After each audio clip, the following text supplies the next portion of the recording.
Well, welcome back. You can see I've got second coat and everything sanded here. We're ready to get started again. These are some of the things you need to set up in. You need a container that doesn't have any ridges or anything inside of it, because we're going to use a two-part epoxy. And you don't want any ridges, because then one of the two parts can get trapped in that area and then you'll end up with soft spots or blemishes. So that's a good tip. Second thing is you want a means of stirring it. We use this in smaller volumes. I use this like a craft stick and a paper cup. But in a large project like this, I use the drill. I want to give a little shout out to Stone Coat Countertops as a product that I use. It's a great product. Check them out online at Stone Coat Countertops. A lot of tips and tricks on there. Mike Quist has been doing this for a long time. Knows what he's doing. You see what's on that channel, and they've got a YouTube channel as well. And when you see what's going on there, it's really, he's really experienced, bottom line. Need a good pair of rubber gloves. I'm going to be needing a squeegee.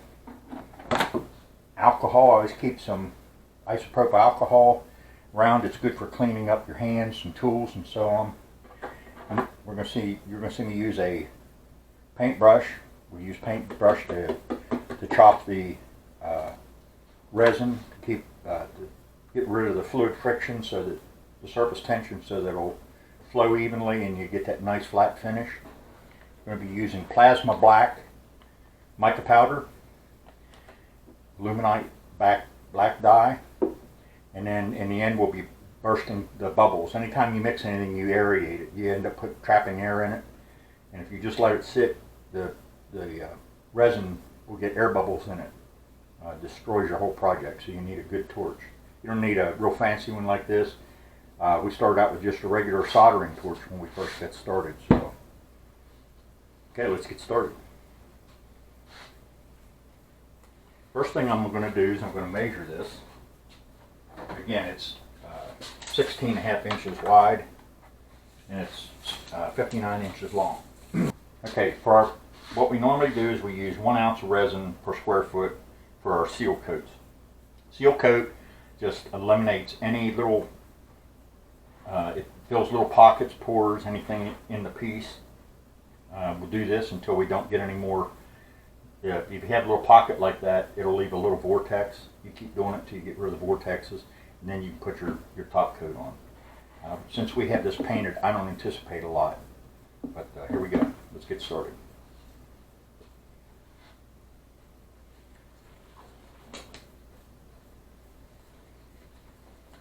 Okay, I've got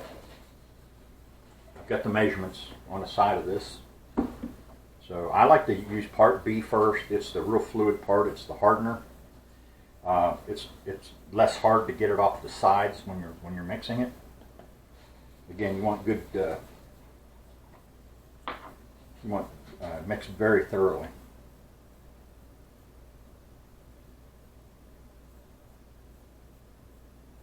You want to be real accurate with this as well.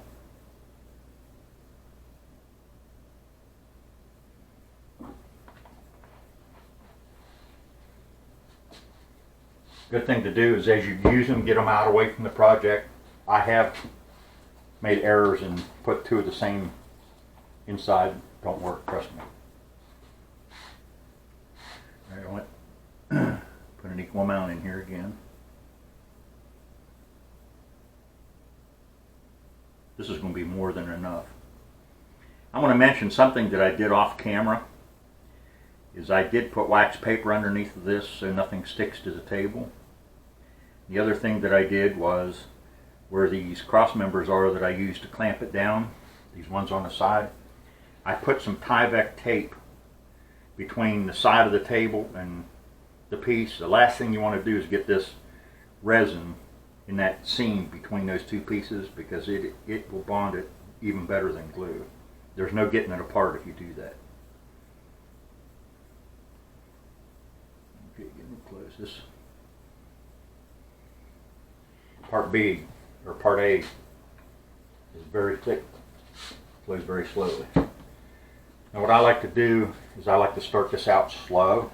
Well, first of all, I'm going to mix it for a little while, and then I'm going to put the pigment in, and as well as the dye, and then we'll mix it again.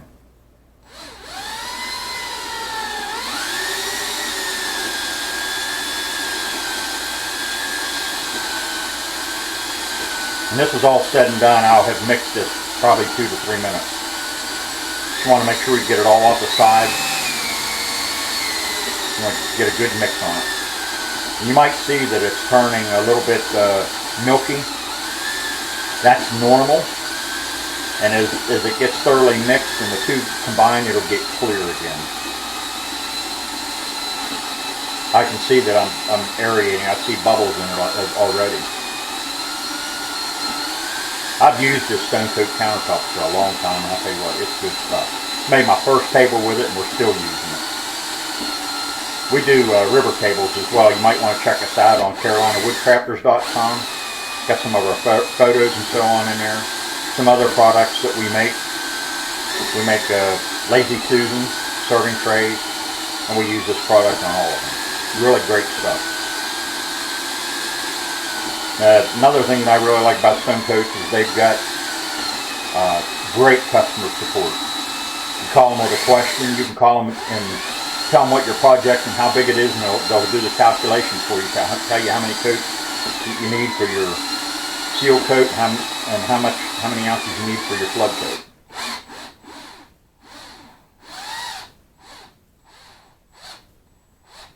Okay, I'm going to set this over here. What I did is I put an extra little bit of wax paper over here to collect my drippings.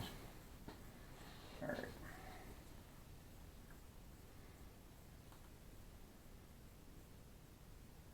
This is Aluminite dye. I use it for pen making as well.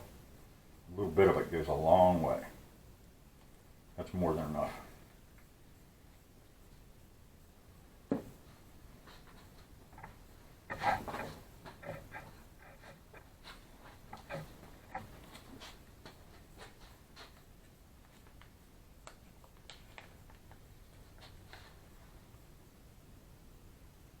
I use a heaping about that much. I don't know how much to tell you that is. Just a regular craft stick, and you can see how high it is piled. Okay. I'm going to mix that in a little bit with the stir stick so that it doesn't get stuck on the shaft of that mixer. Now this is real critical when you do this portion of it, when you're mixing it, especially with that powder. If you don't stir it ample, if you don't get it stirred enough, what it'll do is it'll get clumps in it. It'll ruin your whole project. When you mix and mix, think you mix it enough, mix it some more. Okay, I've got it good enough now that I can. Something I'll show you too is when you get it on the stick, when you see it like that, that'll tell you what it's going to look like on your wood. You can't, as you can see, it's pretty dark. You can on the edge where it's peeled off, but it gives you a good idea what the coloration is going to be when it's on the table. Now you're not going to be able to see that on this because it's got the black background, but if you had like pine or some other substrate that you were using,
okay.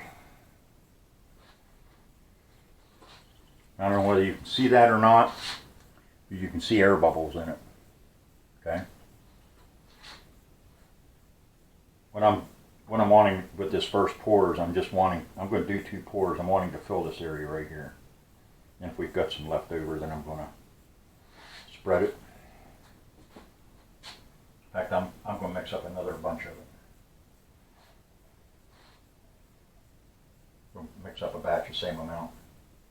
A little hard to figure because I got those areas that are indented there. Since I can't see.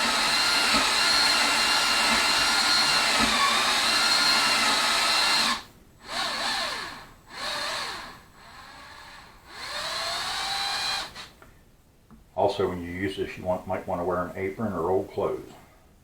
Get that little bit of...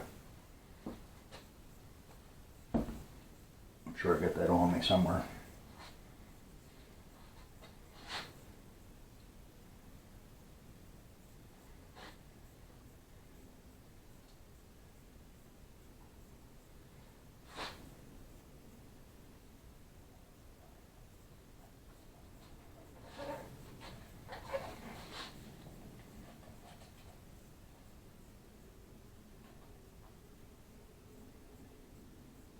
Something else you need to make sure of is make sure you get a nice level. You need to level your table. I don't like to scrape. A lot of people will tell you not to scrape because what happens is you start scraping. If you left any of that on the side, you're going to pick it up, whereas you're less likely to if you do this work like I just now did. This still isn't enough to do the whole top coat, so I'm going to move it around. Make sure these areas get all filled.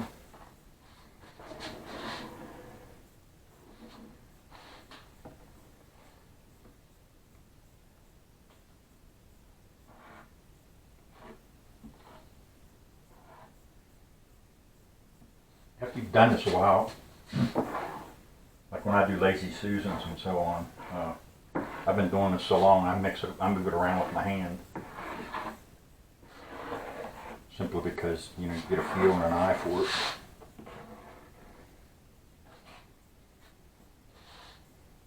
On doing a flood coat, you need to use a file tool. You watch Mike's videos, you can pick up on that.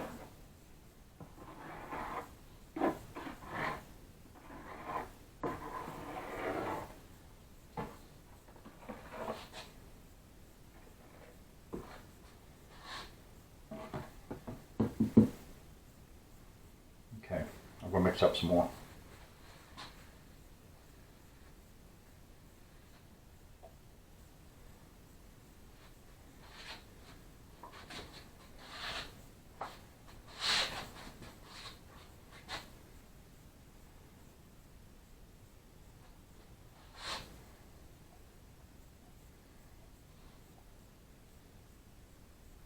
Right, I've left some of that in there. The reason I left that in there, I want to saturate my brush with that so that when I chop, I'm not taking any material out of off the table. So I'm going to use my hand on this. Now something that you want to do is you want to come back in a little while, maybe an hour, 2 hours, and come back and wipe the underside of this, like so. If you don't, you'll get a lot of drips on there. I always get a lot of drips, but you just have to grind them off when they're done. Once the table's set up and everything, which I'll end up doing anyhow, and I'll show it in this video how I do it. Okay, now I know I have some low areas here, but I've got everything sealed. I don't want to mix up another coat yet, another batch. I got a good bit laying right here. I can move.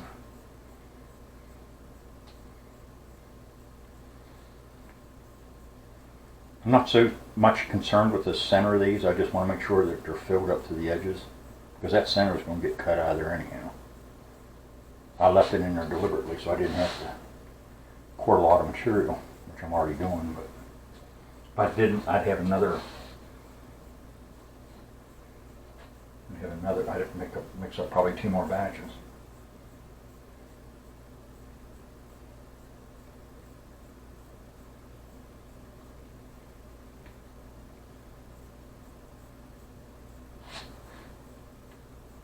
Now this will self-level, but what we do to help with that is the chopping process. There's surface tension on here. If you don't chop it, it won't flow properly. Now there's no set way of doing this. You just want to make sure you do it everywhere. You don't have to do it in a pattern or anything like that. Just make sure you do it. Not so much worried about those thick areas because they'll pretty much take care of themselves. But wherever the wood is, I want to make sure I chop it so it flows.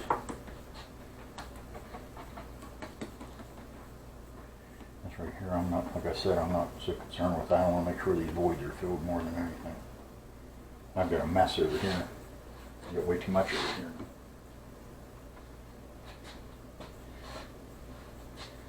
Okay.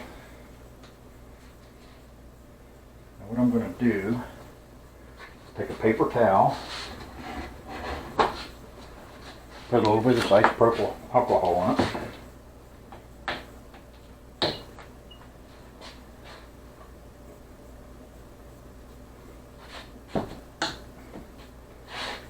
It'll take that resin right off. I caution you not to get it around your piece, so you don't do any harm to it. Now I'm going to take the camera off of there, and I'm going to bring it over here. I'm going to fire up the torch so I'm going to hopefully be able to show you what it does with these. I don't know whether you can see this or not, but there are bubbles. Try to get it down so you can see it. What I'm going to do is I'm going to fire my torch up.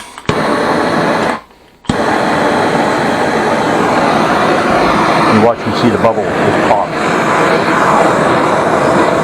I'm hoping you can see that.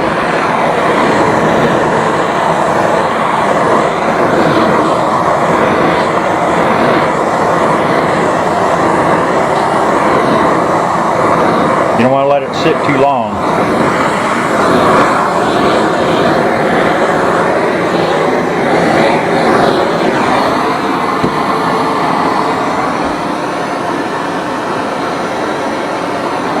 Got something in there.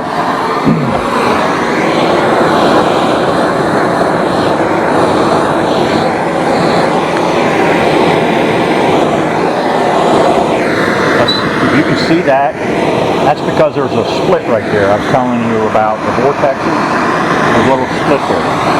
That's the part I told you I wasn't concerned with, because this area here, I don't know whether you can see the ring as I can or not, but this area right here is going to be cut out of there. It's this area and these areas over here that I'm concerned with.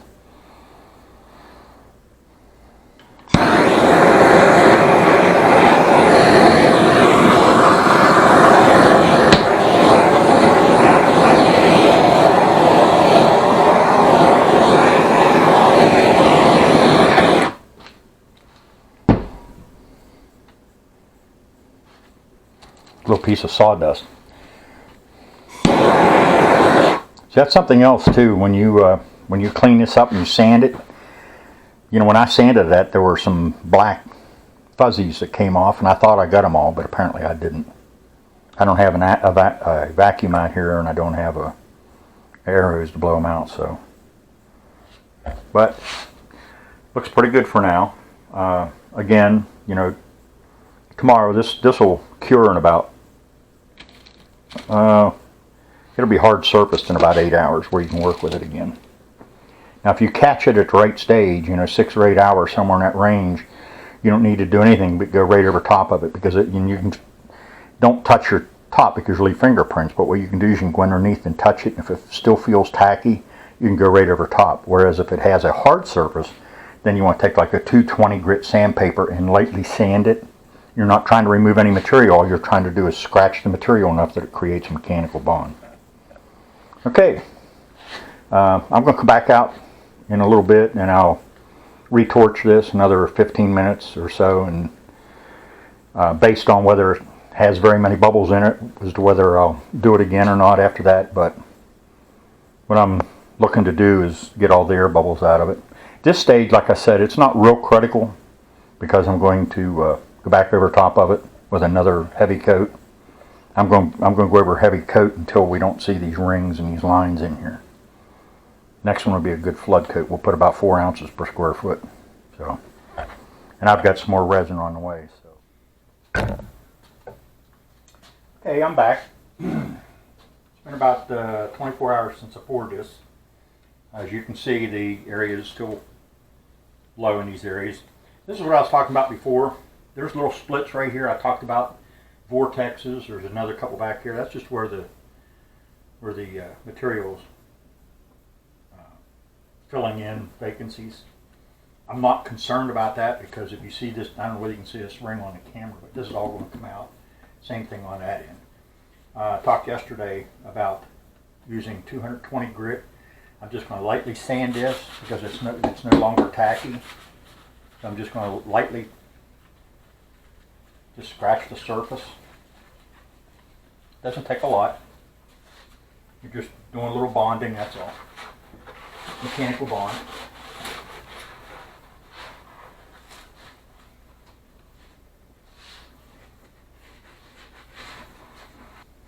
Alright, now I'll caution you. Early stages I used to use a little bit of alcohol on a paper towel, but I had some issues with what I call fish eyes. Just little places that would get dimples in it. I never found a real reason for it until I quit using alcohol. I don't know whether it leaves a residue behind or what, but when I used that alcohol, I'd end up with those fish eyes. Okay, I'm going to show you another little tool. This is something I picked up off of Stone Coat Countertops. It's something they make. I haven't been able to find it anywhere else. Really have no other reason to look for it anywhere else. But you can see it's got 1/8 inch square notches in it. And what I'm going to do is I'm going to use this to trowel the material around. And what it does, if the top of this is level, you've got it at the right angle. What I'm going to do is I'm just going to move this resin around, and it just helps level it, spread it evenly. So here we go.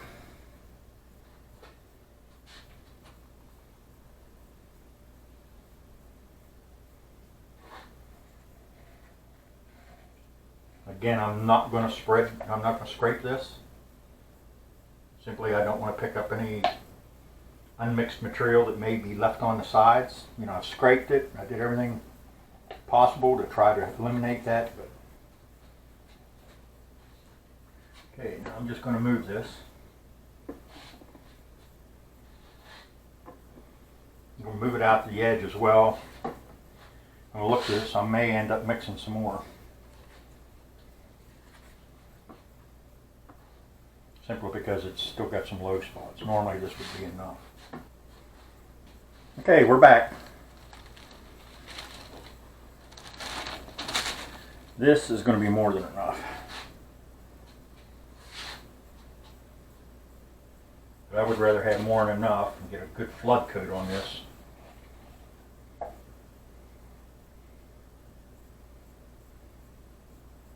Okay, again, I'm not going to scrape the sides of that. Let's take this top trowel and move it around now. Just want to get it out close to the edges yet. I don't want to run it over the edges yet.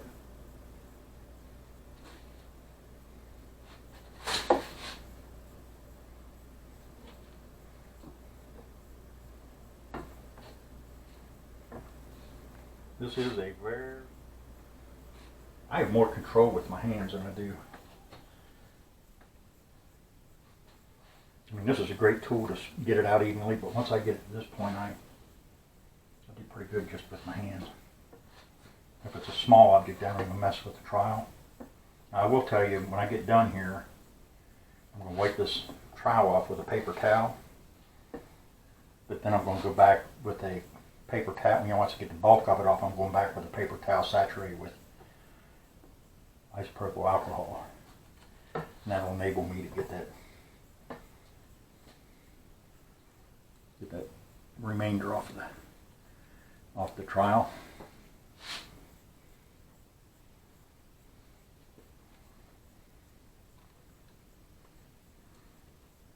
I just want to make sure I get all these sides so that it doesn't have crevices or big lumps in it. Because we're going to coat this time and again. This looks pretty good. I don't see any of the low places. But what I'm going to do, I'm going to chop this. Shrinkage. Something else. So that may go subsurface a little bit on us. But yeah, I think it pretty much has everything.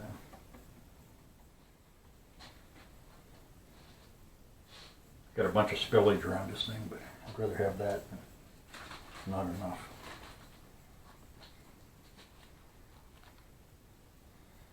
Okay. Glove this hand so I can use the torch. And we're going to debubble. Again, this is just like just swiping back and forth real quick. You don't want to leave it in any one area too quick, and you can see it's taking all those bubbles right out.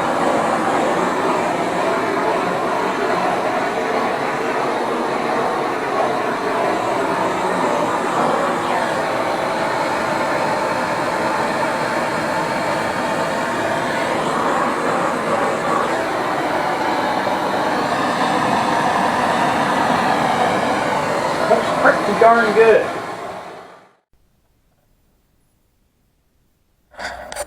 Okay, this is after an actual third pour.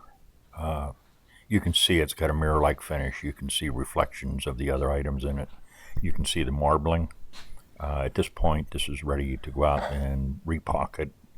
We're going to start doing the Steeler emblems next.